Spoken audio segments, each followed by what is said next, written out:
गत 25 तारिख रे बालेश्वर एमती गोटे जघन्य कांड घटला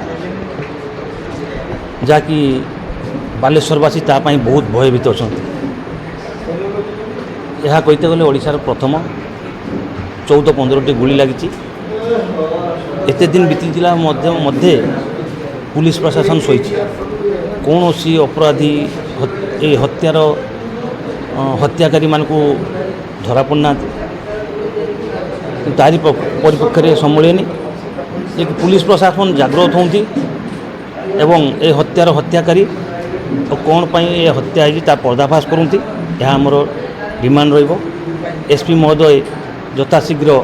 ये हत्याकारी धरिकी उचित दंड दौंती नचेत सदर कांग्रेस आपंकर रेमुणा कांग्रेस एवं जिला कांग्रेस समस्ते एकत्रित होई आमे एसपी ऑफिस घेराव करूँ कलेक्टर ऑफिस मध्य घेराव करूँ कौन परिप्रेक्षी में ये छड़ा जीव ना कहीं ये बहुत बड़े जघन्य कांड घटी अपराधी मान को धरा हवा दरकार 7 दिन भितर जदि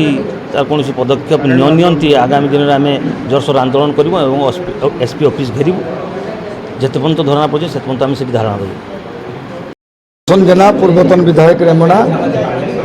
जातीय कांग्रेस दल बालेश्वर जिला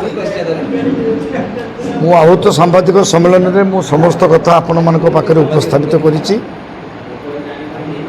बालेश्वर रे आईन श्रृंखला दिन को दिन व्याहत होबार लगे सहित जनसाधारण निजको असुरक्षित मन करुछंती तार उदाहरण होछि किछि दिन पूर्व जड़े युव व्यवसायी माइनर कमिटी लोक से माइनर कमिटी हो दलित हो पिछला वर्ग हो जे हो ना कहीं हमिद नामक एक जनैक युवक को जभली गुली करी हत्या करागला ये हूँ बालेश्वर प्रति एक डबल इंजिन सरकार ये हूँ एक नग्नता कहीं जब डबल इंजिन सरकार 2 वर्ष धरी आसी नारी निर्यातन टू आरंभ करी बेकारी समस्या टू आरंभ करी थाना गुड़ाक दलीय ऑफिस रे परिणत करने आरंभ करी ऑफिस गुड़ाक दलीय दफ्तर में परिणत करने विशेषकर आज जो सांबादिक सम्मेलन एथिरे हमिद को जो भली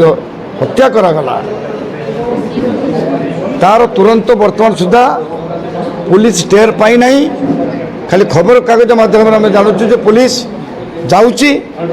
छानबीन करुच्ची खानतलास करुच्ची बाहर राज्य को जाइए कि आज पर्यंत किसी रूपरेख नहीं पारि ना स्पष्ट भाव में कांग्रेस दल कहवाई चाहे 7 दिन भितर बालेश्वर जो आईन श्रृंखला व्याहत होती जदि ए दिगरे पुलिस प्रशासन ठोस पदक्षेप न नहीं दोषी को धरवाई सुपारी किलर को धरवाई असमर्थ हुए कांग्रेस दल तरफ एसपी ऑफिस आम घेरू करूँ आज थिला आहूत सांबादिक सम्मेलन ये हूँ एक माने संवेदनशील इश्यू यहाँ हूँ आज